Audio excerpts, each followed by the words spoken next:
जय शिवराय भवन। गोष्ट त्या सुंदरतेची। रस्त्याच्या कडेला फुलांच्या झाडाचा एक मोठा बगीचा होता। त्यात एक गुलाबाच्या फुलाचा झाड व त्याला असलेला एक सुंदर, नितांत सुंदर असा एक गुलाबाचा फूल। रस्त्यावरून येणारी जाणारी लोक फक्त त्या गुलाबाच्या फुलाकडेच बघत होते।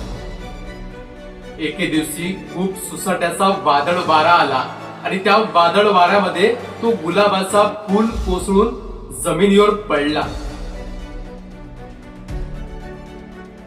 काही दिवसांनी त्या रस्त्यावरून येणारे जाणारे लोक तर जात होते, पण आता मात्र त्या पडलेल्या गुलाबाच्या फुलाकडे कुणीच ढुंकून सुद्धा बघत नव्हतं। सांगायचं एवढंच आहे भावांनो, तुमची माझी सगळ्याची जी काही सुंदरता आहे ते काही ठराविक वेळेपुरतीच आहे। ती वेळ जर निघून गेली तर तुमची आणि माझी सुंदरता ही जशी पूर्वी होती तशी राहणार नाही। म्हणून सुंदरतेवर कधीच गर्व करू नका।